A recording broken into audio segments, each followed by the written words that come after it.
Bonjour, pour ce 9e cours de culture scientifique, nous allons aborder la partie 1, qui est la présentation des paradoxes de la vie d'Albert Einstein, les révolutions relativistes et leurs conséquences. Donc, énormément d'ouvrages ont été écrits sur, évidemment, la vie d'Albert Einstein. C'est un des personnages les plus référencés sur Internet. François de Closet, ne dites pas à Dieu ce qu'ils doivent faire, les célèbres dialogues, le titre se référence au célèbre dialogue entre Niels Bohr et Albert Einstein. Albert Einstein écrit lui-même un autoportrait. Albert Einstein, La relativité, donc un livre d'Albert Einstein qui est très intéressant à lire. C'est lui qui nous explique la relativité. Einstein, La joie de la pensée de Françoise Balibar, grande spécialiste française d'Einstein. Jean-Claude Carrière, Einstein s'il vous plaît, un roman avec une jeune fille qui s'en va à Berne pour voir la maison où a vécu Albert, qui se dit « Oh, j'aimerais bien voir l'appartement où il a vécu ». Elle monte l'escalier de l'immeuble, elle sonne, et qui lui ouvre? Albert. Donc c'est une fiction évidemment, et Albert va lui proposer de lui expliquer sa physique. La correspondance d'Albert, Comment je vois le monde, un livre philosophique en fait des opinions d'Albert sur des tas de sujets de société. Banesh Hoffman, qui est un collaborateur d'Albert Einstein, qui va être sûrement un des mieux placés pour nous parler d'Albert. Merleau-Ponty, ce grand philosophe français, qui écrit lui-même une biographie d'Albert, et une BD aux éditions Tagada, suisse, Lévi d'Einstein. Alors Einstein, c'est quand même quelqu'un qui a eu effectivement un des derniers, avec Marie Curie, toute cette époque du début du XXe siècle, une opinion sur le monde. Je rappelle qu'on lui a proposé la présidence de l'État d'Israël en 1952, à la fin de sa vie, il meurt en 1955, donc ce sont des gens incroyables. Alors est-ce qu'il le voyait comme ça, en tirant la langue aux journalistes, photo très célèbre et étudiée dans un article scientifique, où le scientifique nous explique qu'Albert Einstein ne supportait plus cette pression médiatique sur lui, c'était des premières stars médiatiques à être photographiées, etc. Et ou alors comme ça, il avait quand même c'était quelqu'un qui, malgré tout ce qu'il a vécu, ce que l'on va voir, gardait cette joie de vivre, cette curiosité, un peu un côté enfantin qu'on apprécie beaucoup, et c'est probablement pour ça qu'il est devenu une des stars médiatiques. Donc les paradoxes de la vie d'Albert, d'abord la société, il a eu des rapports aux problématiques de la société, c'est la religion. Effectivement, il est né dans une famille juive, peu pratiquante, lui-même s'est détaché assez rapidement, une dizaine d'années, de la religion juive, mais toute sa vie, il va rester proche de ses concitoyens. Et on sait qu'au moment où la Seconde Guerre mondiale arrive, où le pouvoir nazi persécute les juifs, il va faire des sauf-conduits, il va aider la communauté juive. La médiatisation, on en a parlé, une des premières stars mondiales, photographiées, etc., interviewées. Donc il vit cette époque que nous vivons nous encore aujourd'hui, où il dit bien que ce qui est important, c'est ce qu'il pense, c'est pas ce qu'il est. Alors une belle réflexion pour aujourd'hui. Le paraître. La vie affective, c'est quelqu'un qui va effectivement vivre une vie affective comme de nombreux autres humains. Il va tomber amoureux de cette jeune femme au Polytechnicum de Zurich, qui a 5 ans de plus que lui, je pense, beaucoup plus vieille, puisque cette femme a eu du mal à faire des études supérieures, comme toutes les femmes à l'époque, voir la vie de Marie Curie. Ils auront 2 enfants, mais une histoire probablement avant d'un enfant abandonné ou mort. Le père s'opposait au mariage, c'était compliqué.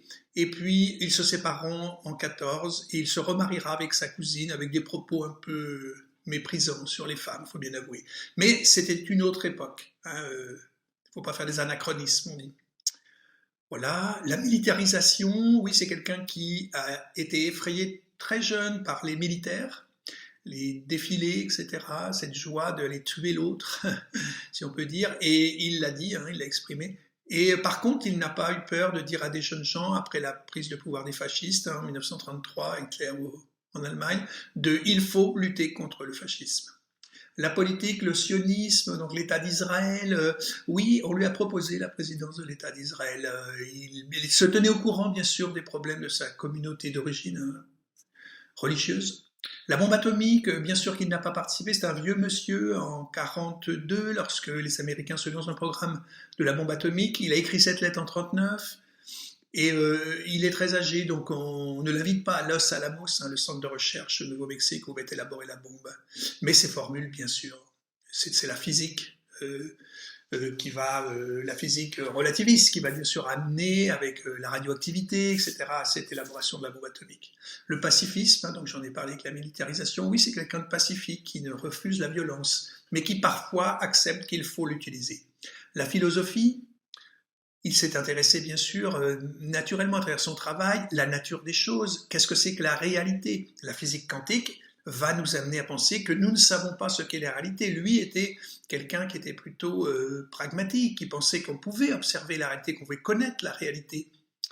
Eh bien non, c'était un réaliste. Eh bien la physique quantique, les expériences d'Alain Aspect en 1982, la deuxième révolution de la physique quantique, l'intrication quantique, la superposition des états, nous montre que nous ne savons pas ce qu'est la réalité. Lui employait un mot sur...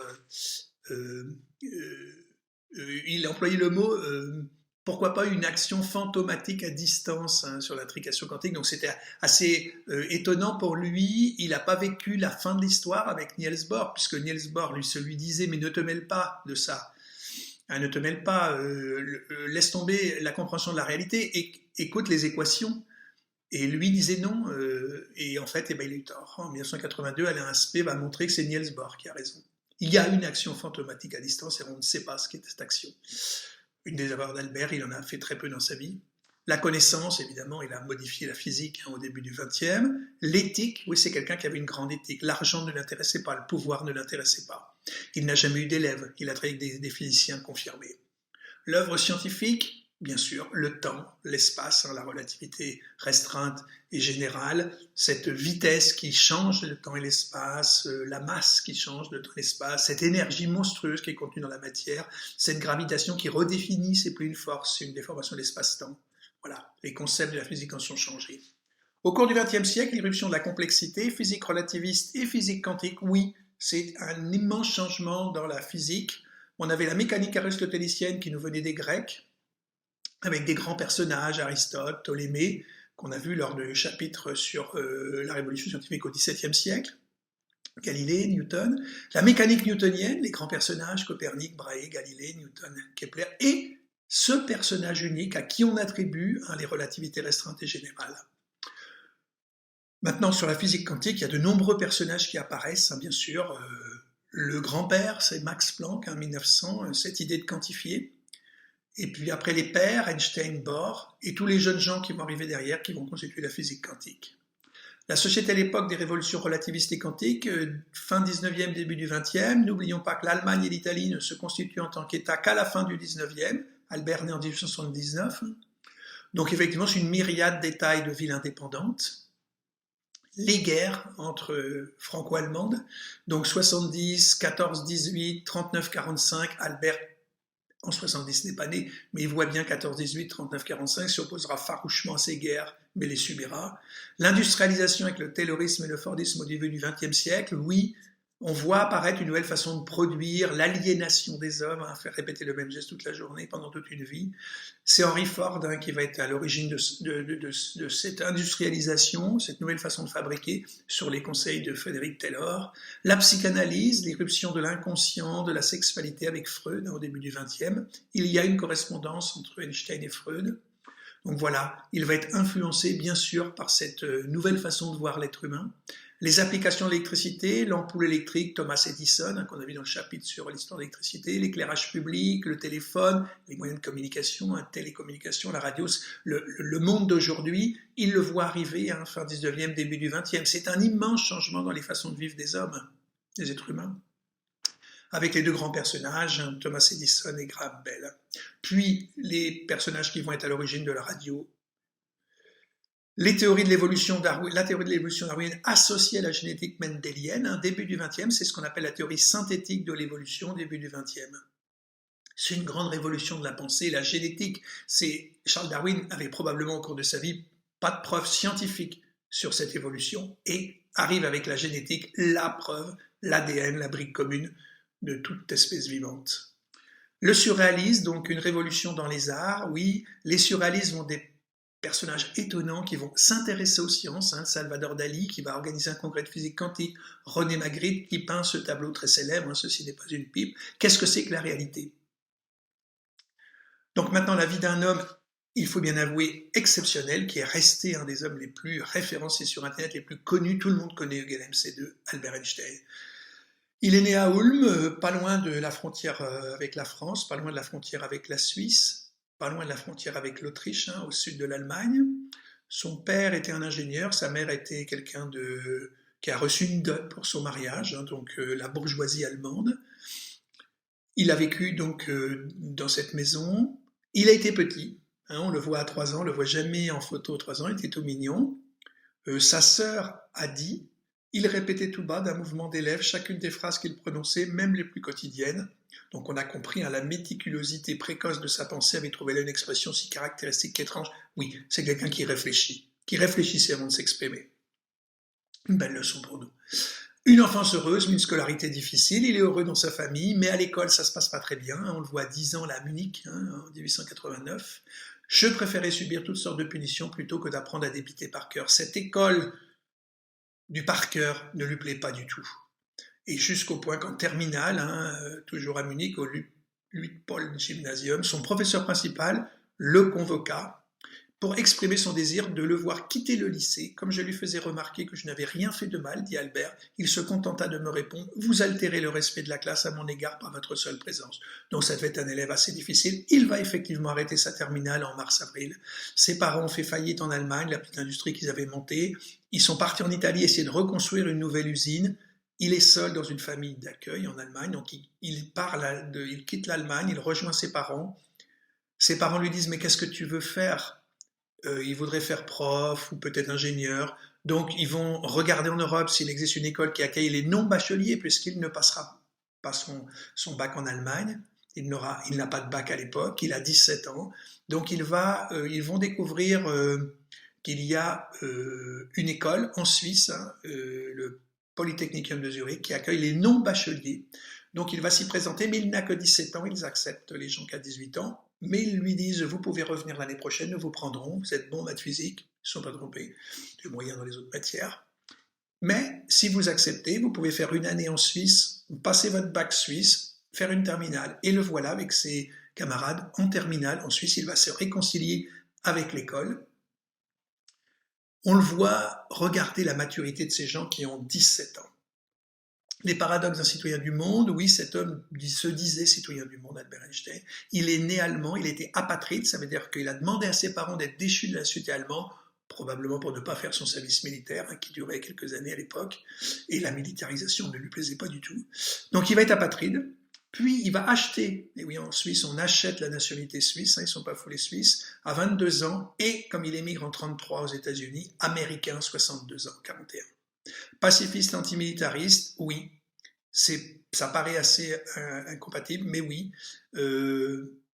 il va être horrifié par la violence d'un soldat, mais en même temps, il va comprendre qu'il faut lutter contre certains êtres qui ont des pensées très malsaines, le fascisme, mais demande aux jeunes gens de s'engager contre les nazis. Célèbre phrase qui apparaît souvent sous cette photo où il tirait la langue. Si un homme peut éprouver quelque plaisir à défiler en rang au son d'une musique, je méprise cet homme. Il ne mérite pas un cerveau humain puisqu'une moelle épinière le satisfait. Donc c'est dur pour les militaires, pas faire d'anachronisme, là encore, aujourd'hui, c'est des forces d'interposition pour nous, les militaires. Il va rentrer donc à l'école Polytechnique fédérale de Zurich, une des grandes écoles d'ingénieurs. Donc ça va être des études qui vont beaucoup l'intéresser. Il va quand même être un peu négligent sur certains cours, on le reverra. Donc il va rencontrer Mileva Maric, qui est née en 75, elle a 4 ans de plus que lui.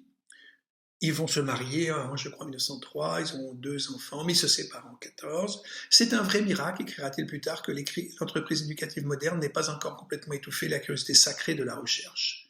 Cette école, comme Marie Curie, on avait vu au chapitre 2, il critique vertement l'école. Alors cette fameuse histoire de Lieser, là, qui est commentée dans le cas Edouard Einstein de Laurence Sexik, ils auraient eu un enfant en sortant de l'école polytechnique, en 1900-1900, elle est enceinte. Et donc, elle décide de ne pas avorter probablement, et elle décide d'aller accoucher dans sa famille. Ils ne sont pas mariés, ils n'ont pas le droit de se marier. Le père d'Albert, qui avait à cette époque le pouvoir d'interdire le mariage, s'oppose au mariage, donc ils ne peuvent pas se marier. Donc Mileva va rentrer dans sa famille.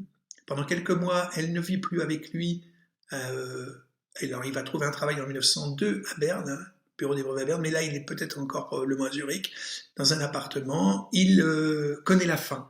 C'est quelqu'un qui n'avait pas d'argent à cette époque-là, il n'avait pas de travail, il est mauvais professeur, il n'arrive pas à trouver un poste.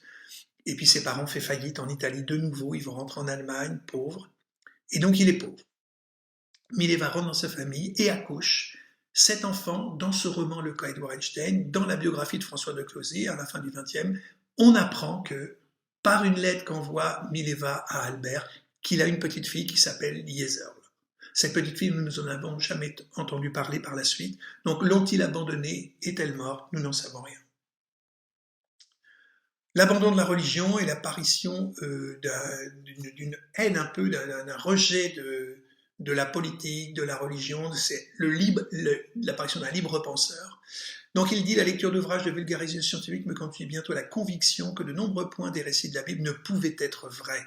Donc c'est clair, la conséquence en fut une libre pensée franchement fanatique associée au sentiment que l'État mentait sciemment à la jeunesse. Ce fut une révélation bouleversante. Je tirais de cette expérience une méfiance vis-à-vis de toute forme d'autorité. Même lui refusera d'avoir des élèves.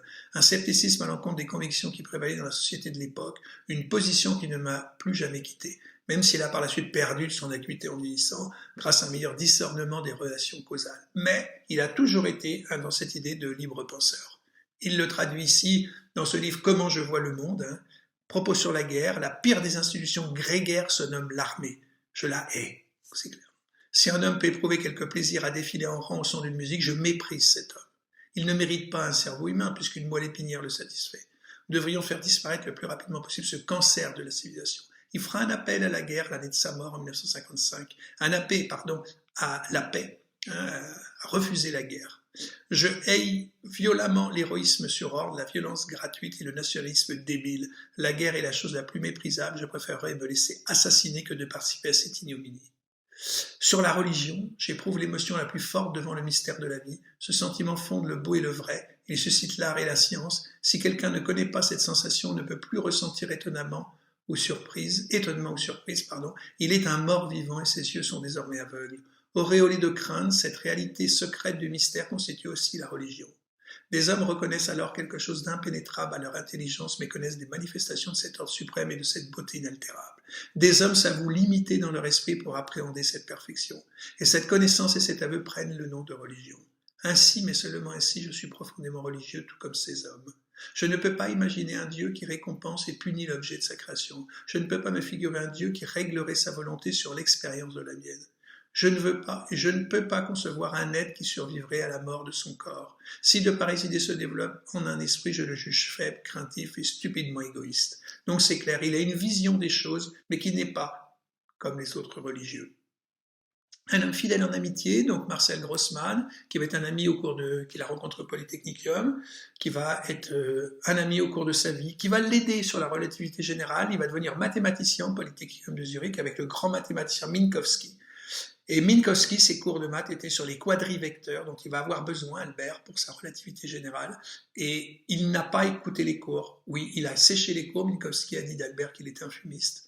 Il a séché les cours de maths au Polytechnicum, et donc il ne connaît pas les mathématiques dont il a besoin, il pressent le besoin des tenseurs pour mettre en équation son idée de la physique, l'espace-temps, les variations d'espace, la notion d'espace-temps par rapport à la notion de force de Newton. Il va abandonner cette notion de force au profit de la notion d'espace-temps, et donc c'est les tenseurs qui reflètent cette idée de la physique en mathématiques. Il va aller voir son ami Grossman, et qui va lui apprendre le calcul tensoriel, et ils vont signer les premiers articles de relativité générale tous les deux, mais très vite, Albert, qui s'accapare le calcul tensoriel, va demander à Grossman de disparaître des publications. Voilà. Donc parfois, sécher des cours, c'est pas toujours à bon escient.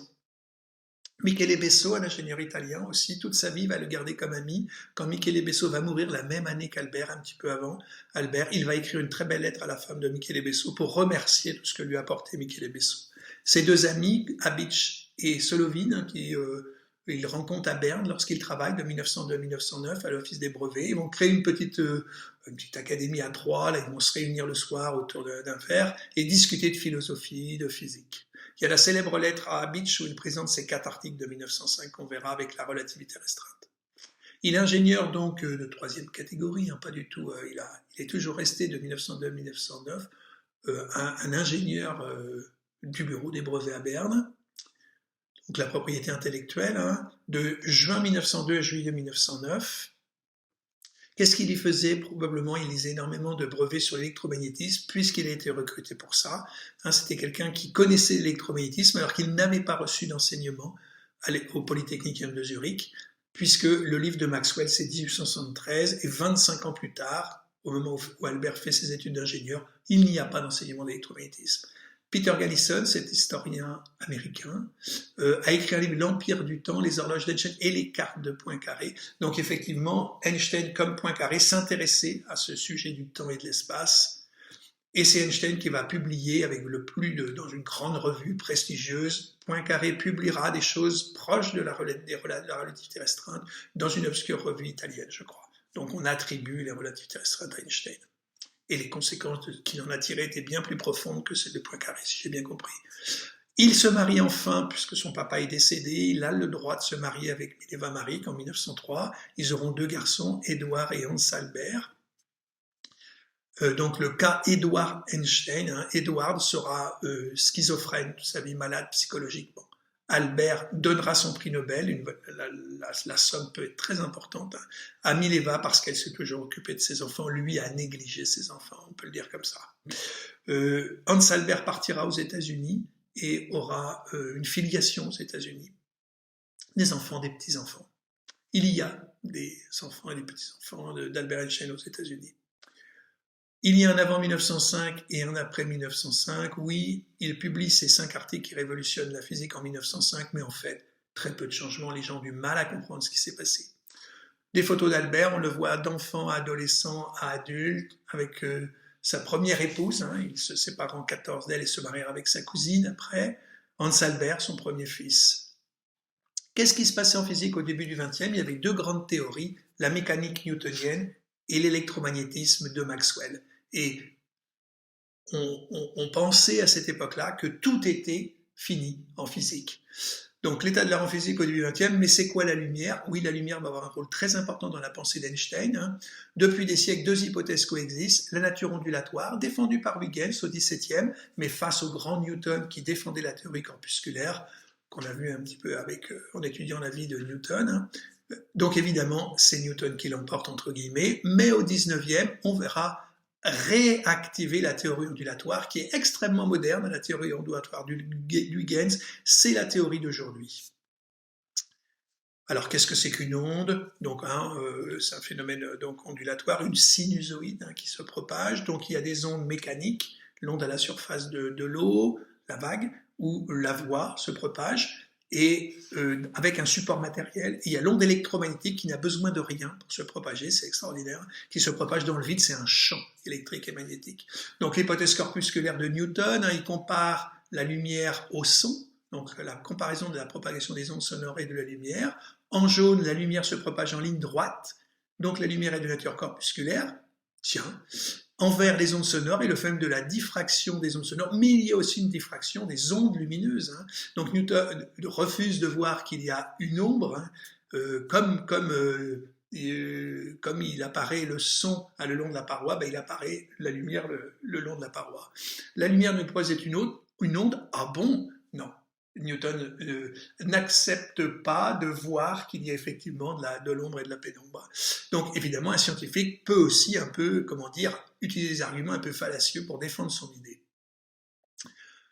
Donc au 19e, effectivement, à travers les phénomènes d'interférence et diffraction, l'anglais Thomas Young, assez génial médecin qui s'est occupé de plein de choses, et Fresnel, en français, vont nous expliquer que la nature de la lumière ne peut être qu'ondulatoire, puisqu'on ne peut expliquer les phénomènes d'interférence et de diffraction qu'à travers ces expériences. On reverra dans un autre chapitre sur la lumière ce qui se passe, et en physique quantique.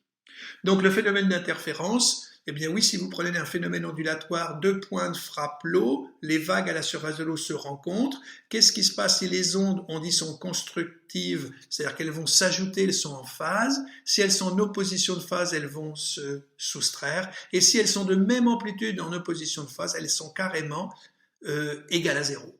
La lumière il n'y a plus de lumière. Deux lumières qui se rencontrent peuvent provoquer l'annihilation de la lumière. Ben oui, oui, oui. C'est ce qu'on appelle les franges d'interférence. Alors voilà comment Étienne Klein nous explique à travers cette pointe qui frappe l'eau, ces deux vagues qui passent dans deux fentes. Il y a un écran qui est placé au niveau de la surface de l'eau, qui s'enfonce dans l'eau, qui est hors de l'eau. Deux trous sont percés, les vagues passent, il y a des flotteurs, et on voit bien que si l'une des fentes est fermée, les flotteurs sont très élevés au niveau de la première fente ici. Si vous faites l'inverse, c'est au niveau de la deuxième fente ici, il y a une hauteur des flotteurs qui est très haute. Et si vous ouvrez les deux, il y a des franges d'interférence, on dit, c'est-à-dire les flotteurs sont hauts, les flotteurs sont bas, annihilation ou construction des deux ondes. Maintenant, si vous le faites avec des particules, on voit bien que si on fait des billes que l'on lance sur les deux fentes, avec des petits réceptacles de billes, eh bien si vous fermez la fente 2, en face de la fente 1, il y a beaucoup de billes. Si vous faites l'inverse, beaucoup de billes en face de la fente 2. Si vous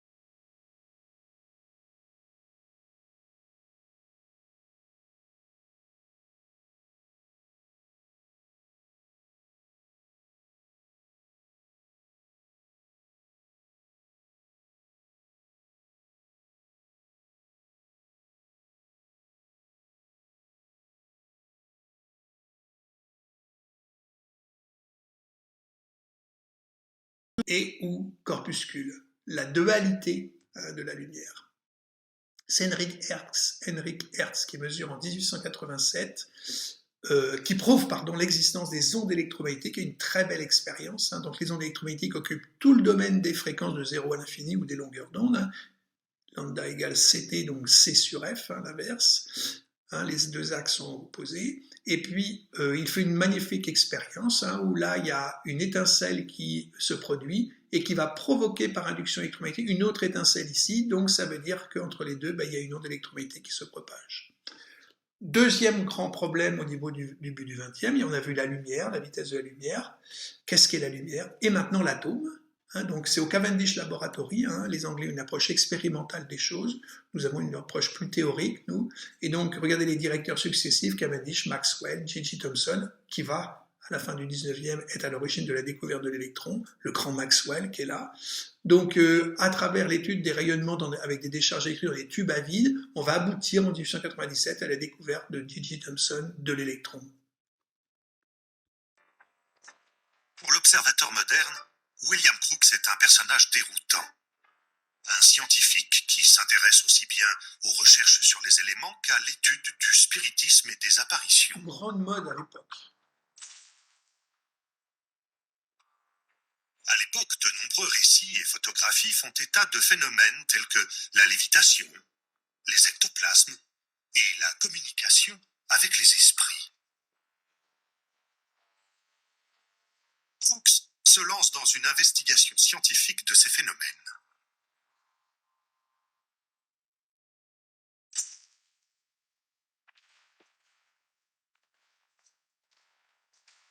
Crookes passait une partie de son temps à assister à des séances de spiritisme et à interroger des médiums. Et sinon, il était dans son laboratoire à étudier des phénomènes électriques à l'aide d'appareils comme celui-ci, qu'on appelle aujourd'hui un tube de Crookes. C'est un tube de verre qui n'est pas totalement sous vide. Il y a du gaz à basse pression dedans et il est pourvu de deux électrodes. Une cathode, une électrode négative, et une anode, une électrode positive. En appliquant une forte tension électrique entre les électrodes, il obtient un résultat saisissant.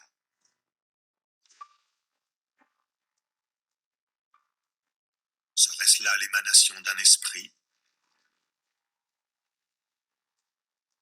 Crookes est un expérimentateur scrupuleux.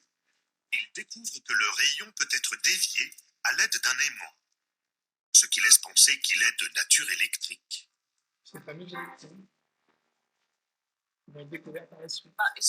Ça indique clairement que ce qu'il y a là-dedans est chargé électriquement.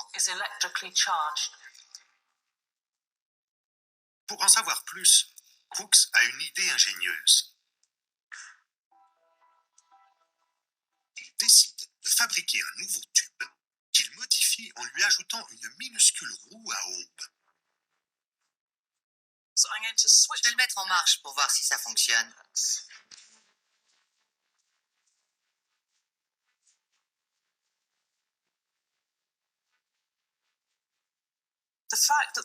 Le fait que la roue à aube tournait a montré à Crookes qu'il devait y avoir des particules dans le tube qui venaient heurter ces petites pales et faisaient tourner la roue. Pour lui, c'était le signe qu'il existait un quatrième état de la matière. On en connaissait déjà trois, gazeux, solide et liquide. Et il s'est dit qu'il y avait peut-être un quatrième état, qu'il a appelé matière radiante. Et il a tenté d'élaborer une théorie basée là-dessus pour expliquer ce qui se passait dans le tube. Malgré tous ses efforts, Crookes ne trouve pas de preuves suffisantes pour étayer sa théorie. Mais ses travaux inspirent un physicien, Joseph John Thomson.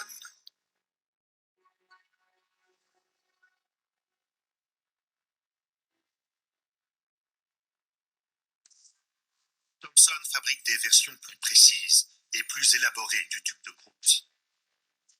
Cela lui permet de calculer que les particules qui font tourner la roue ont une taille plus de 1000 fois inférieure à celle d'un atome.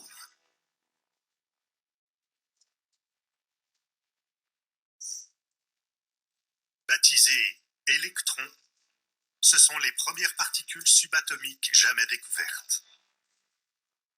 En 1906, cette prouesse vaudra à Thomson le prix Nobel de physique. Voilà, le proton, c'est les années 1910, je crois, et le neutron très tardivement, je crois, 1932, Chadwick. Donc l'évolution de la compréhension de l'atome, de la constitution de l'atome. Donc lui, en 1897, Thomson découvre l'électron, mais maintenant l'atome reste impossible à comprendre à l'époque, et donc Thomson, anglais, voit comme un pudding son atome avec des petits électrons qui tournent à l'intérieur. Celui qui va permettre la compréhension donc du proton, de ce qui est constitué la première étape vers le noyau, c'est Rutherford qui va penser qu'effectivement il y a un noyau chargé positivement, le neutron arrivant par la suite. Bohr, lui, va quantifier, c'est-à-dire qu'il va comprendre que l'énergie des électrons autour du noyau est quantifiée, quantification de l'énergie en 1913, ce sont ces fameuses orbites qui sont fausses, c'est des probabilités de présence en physique quantique, mais peu importe, ça nous aide à comprendre un petit peu ce qui se passe. 13, le livre de Perrin, les atomes arrivent enfin sur le terrain de la science, la théorie atomique a triomphé, mais Einstein en 1905 donc, va sortir 2 articles autour de l'atome. Et 32, comme je vous disais, Chadwick va découvrir le neutron. Donc la physique est en crise à la fin du 19e et au début du 20e siècle, mais à travers ce qu'on a vu autour de la lumière, autour de l'atome, mais un homme comme William Thomson, qu'on a rencontré lors du chapitre 5, je crois, 4, sur la thermodynamique, donc l'histoire de la thermodynamique, grand personnage de cette histoire, qui va être un jeune homme très rapidement prof d'université, je crois 22 ans, qui va aller à la rencontre du livre de Carnot à Paris, qui terminera anobli, enrichi par toutes ses expériences, les brevets qu'il a déposés. Et regardez, on est jeune, on boit un pot avec ses amis et on finit avec un costume comme c'est ridicule, anobli. Donc qu'est-ce qu'il dit, lui, à la fin du 19e? La physique est définitivement constituée de ses concepts fondamentaux. Tout ce qu'elle peut désormais apporter, c'est la détermination précise de quelques décimales supplémentaires. Il y a 2 petits problèmes, celui du résultat négatif de l'expérience de Michelson et Morley, la mesure de la vitesse de lumière, et celui du rayonnement du corps noir, Max Planck 1900, quantification incroyable, quoi. Mais ils seront rapidement résolus, n'altérant rien notre confiance, il avait tort. Il ne faudrait pas vieillir. Comment a-t-on mesuré la vitesse de la lumière au cours du temps? Voilà, ça c'est très intéressant. Donc une image de la vitesse de la lumière, ça va très très vite. Regardez, entre la Terre et la Lune, 1,3 secondes, 1,3 secondes. La mesure de la vitesse de la lumière par Galilée, qui va tenter de faire une mesure, évidemment qui va échouer. Hein. Lui, son idée, c'est de prendre deux personnages avec des lampes à 1,5 km, j'ai mis à peu près de distance, ça fait 3 km, 300 000 km par seconde. Vous imaginez la rapidité du phénomène. Il y en a un qui ouvre sa petite lampe pour que l'autre aperçoive la lumière, et au moment où il aperçoit la lumière, il ouvre la sienne, et le deuxième personnage essaie de mesurer une durée sans montre, hein. Donc c'était impossible. Donc ça va très très vite, hein. Il fallait mesurer 0,01 millisecondes, donc c'est impossible. Mais Galilée comprend que la vitesse doit avoir une valeur finie. En fait, c'est Galilée, au XVIIe siècle, qui le premier va tenter de mesurer la vitesse de propagation de la lumière. Galilée, vous le connaissez, c'est ce savant italien qui s'est illustré du haut de la tour de Pise en faisant des expériences sur la chute des corps. Galilée pense donc que la lumière a une vitesse finie. Et en savant scrupuleux, il est bien décidé à le prouver. Pour cela, il doit mesurer le temps que met la lumière pour parcourir une distance bien précise. Car c'est ça la vitesse, une distance sur une durée. Quand un véhicule roule à 50 km par heure, par exemple, eh bien cela signifie qu'à cette vitesse, il parcourt 50 km en 1 heure. Continuons à Galilée. Il est également persuadé que la lumière se propage très vite. Comment faire alors dans ces conditions pour la suivre sur un trajet déterminé avec un point de départ et un point d'arrivée et mesurer le temps qu'elle met pour effectuer ce trajet? Une chose est sûre, sa mesure ne peut se faire que sur une grande distance. Galilée met en place l'expérience suivante. Deux observateurs se positionnent à environ 1800 mètres l'un de l'autre, chacun au sommet d'une colline. Tous les deux sont équipés d'une lanterne dont ils ont masqué la lumière. L'idée de Galilée est simple. Le premier démasque sa lanterne et il déclenche simultanément une clepsydre, l'ancêtre de l'horloge. Sitôt qu'il aperçoit la lueur, le second démasque la sienne et dès que le premier aperçoit cet éclat, il arrête la clepsydre. Plutôt bien vu, si j'ose dire. Ce dispositif doit en effet permettre de mesurer le temps que met la lumière pour faire l'aller-retour entre les deux observateurs. Hélas, les deux hommes ont beau faire et refaire l'expérience, la lumière semble instantanée. Et pour cause, il ne lui faut que quelques millionièmes de seconde pour parcourir 3600 mètres. Pour autant, Galilée ne va pas en déduire que la lumière est instantanée. Non, pour lui, sa vitesse est trop élevée pour pouvoir la mesurer. Très bien, Galilée. Alors moi, j'avais pris l'exemple de 3 km à 300 000 km par seconde, donc ça fait 100 millième de seconde, c'est bien 0,01 milliseconde. Étape suivante, donc c'est Ole Rømer, cet astronome danois, hein, qui observe le ciel et qui va, c'est quand même assez incroyable, à travailler sur le satellite Io de Jupiter et va nous laisser une évaluation de la vitesse de la lumière. Voilà, la boîte à outils est prête. La lumière va pouvoir livrer une partie de son mystère. Imaginez, nous sommes en 1671, sous le règne de Louis XIV. L'Observatoire de Paris vient juste d'être achevé. Il est dirigé par l'illustrissimo Jean-Dominique Cassini. À l'époque, c'est une personnalité très importante et très respectée en raison de ses tables, les fameuses tables de Cassini. Rien à voir avec la gastronomie. Jean-Dominique Cassini a la tête dans les étoiles. Grâce aux lois de Kepler, il a calculé et déterminé les jours et les horaires des éclipses de Io, un satellite de Jupiter. Autrement dit, il sait quand précisément cette lune disparaît dans le cône d'ombre de Jupiter, c'est ce qu'on appelle l'immersion, et quand elle en ressort, c'est l'émersion. Ces données sont rassemblées sur des tableaux, un peu comme les horaires de marée aujourd'hui, les fameuses tables de Cassini. À l'époque, l'idée, c'est d'aider les marins à se positionner sur la mer. Ils n'ont pas le GPS, mais en comparant l'heure à laquelle ils voient apparaître ou disparaître le satellite de Jupiter et l'horaire qui figure sur les tables au jour J, horaire qui correspond à celui de Paris, eh bien, ils peuvent en principe déterminer la longitude à laquelle ils se trouvent. Cependant, Cassini est perturbé. Ça fait pas mal de temps qu'il observe Io et il ne comprend pas. Parfois, Io respecte ses prévisions et depuis la Terre apparaît ou disparaît pile à l'heure. Et puis, de façon tout à fait incompréhensible, quelques mois plus tard, Io apparaît ou disparaît avec quelques minutes de retard ou d'avance sur ses prévisions. Que se passe-t-il? Olaus Rømer, astronome danois, invité de Cassini à l'Observatoire de Paris, va proposer une solution à ce problème. Les planètes, on l'a vu, tournent autour du Soleil dans un étrange balai. Très beau. Imaginez, la Terre se trouve ici, Jupiter là. Io entre dans le cône d'ombre puis en ressort à 22 heures, comme prévu par les tables. Quelques mois plus tard, la Terre se trouve maintenant ici et Jupiter là. La distance qui sépare les deux planètes a augmenté de 75 millions de kilomètres. Et oui. Io entre dans l'ombre, l'observateur qui se trouve sur Terre la voit ressortir, mais avec 4 minutes de retard sur l'horaire prévu. Pourquoi?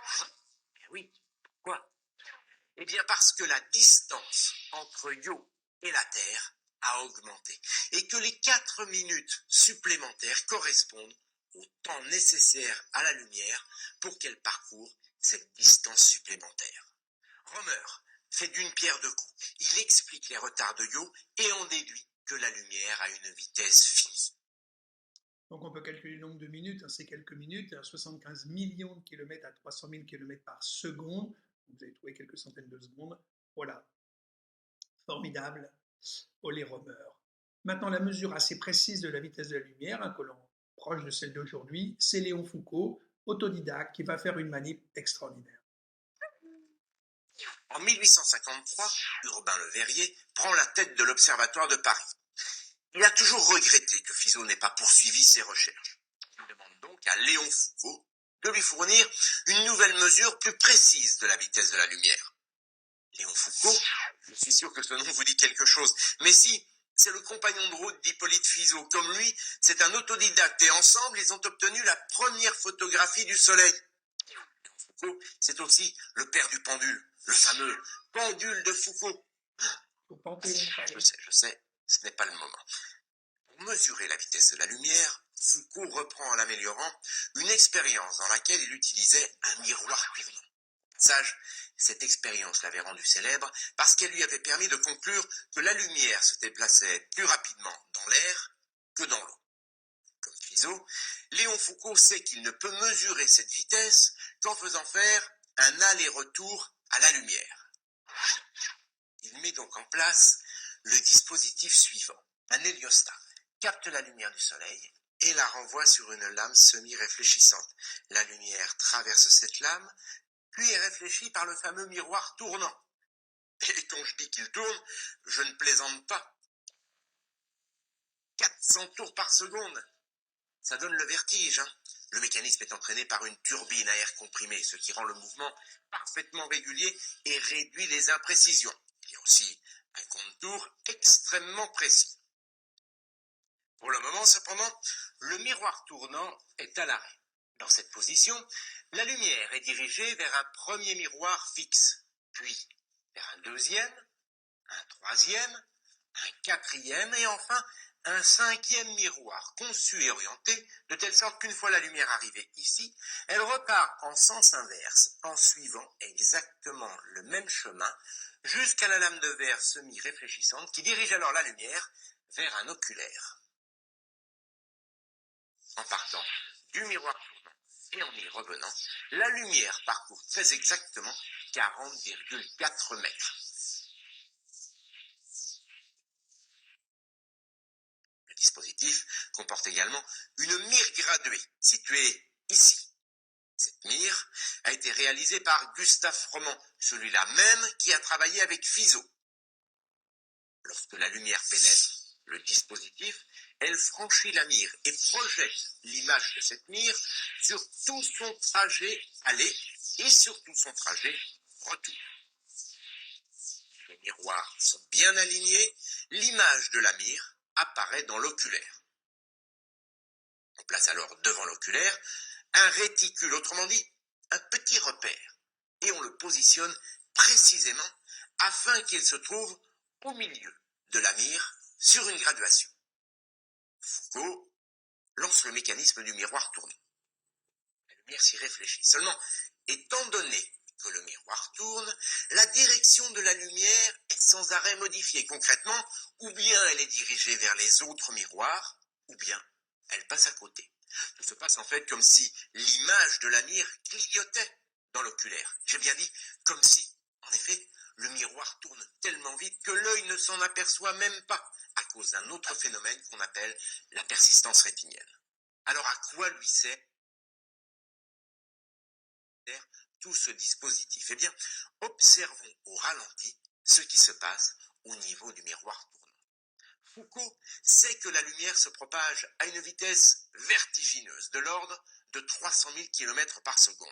Par conséquent, le temps que la lumière fasse l'aller-retour, le miroir tournant, s'est seulement déplacé d'une fraction de degré. La lumière est toujours dirigée vers l'oculaire, mais elle est légèrement décalée par rapport à la lumière qui est réfléchie quand le miroir tournant est à l'arrêt. Du coup, l'image de la mire est elle aussi légèrement décalée par rapport au réticule que Foucault avait soigneusement positionné. Et étant donné que la mire est graduée, eh bien Foucault va pouvoir mesurer ce décalage. On y est presque. Ce décalage de 0,7 mm correspond à un angle de 0,02 degrés. Maintenant, souvenez-vous, le miroir fait 400 tours par seconde. Un tour, c'est 360 degrés. 400 fois plus. Autrement dit, 144 000 degrés en une seconde. Le miroir, lui, s'est déplacé de 0,02 degrés. Il suffit donc de diviser et on sait en combien de temps le miroir a parcouru cet angle, soit 135 milliardièmes de seconde. Ce temps, c'est le temps qu'a mis la lumière pour faire l'aller-retour à partir du miroir tournant, soit 40,4 mètres. Nous sommes en 1862, Léon Foucault annonce son résultat avec une incertitude de 500 km par seconde. Très vite, la course à la précision allait maintenant commencer. Très belle manipulation, fin 19e. Donc aujourd'hui, les dernières mesures de la vitesse de la lumière, on mesure très précisément la fréquence et la longueur d'onde d'une onde électromagnétique, on déduit la vitesse de la lumière. Voilà les dernières mesures. L'expérience de Michelson et Morley, donc ce physicien américain associé à un autre physicien, ils vont tenter de mettre en évidence que la Terre se propageant à une énorme vitesse, 100 000 km/h, je crois, alors que nous tournons à 1500 km/h sur notre propre axe, on va à 150 000 km/h autour du Soleil. Donc ce mouvement influencerait-il la vitesse de la lumière? Si on émet un faisceau de lumière dans le sens de la propagation de la Terre autour du Soleil ou perpendiculaire, y a-t-il une influence? Ce vent d'éther, Einstein en 1905 dira « je n'ai pas besoin d'éther pour expliquer les phénomènes ».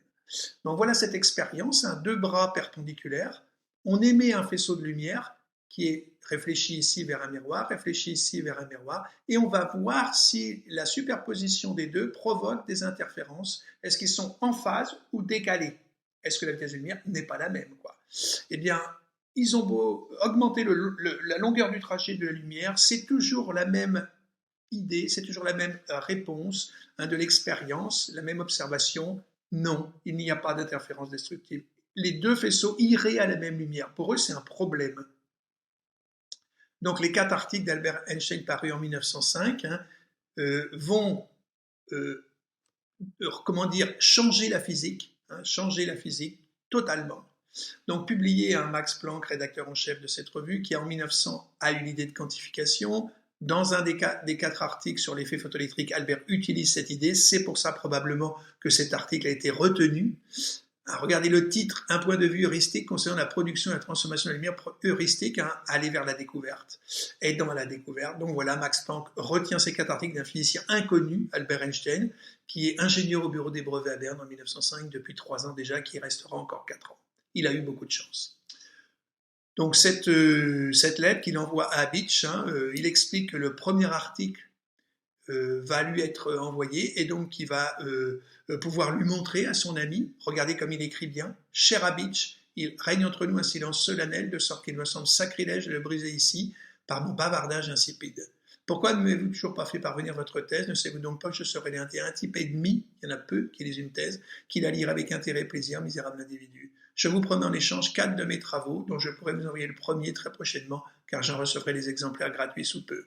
Le premier, c'est les propriétés de la lumière, qui ouvre la porte à la physique quantique. Lui, il a besoin de l'aspect corpusculaire pour étudier l'effet photoélectrique, mais à la fin de l'article, il dit « il ne faut pas négliger l'aspect ondulatoire ».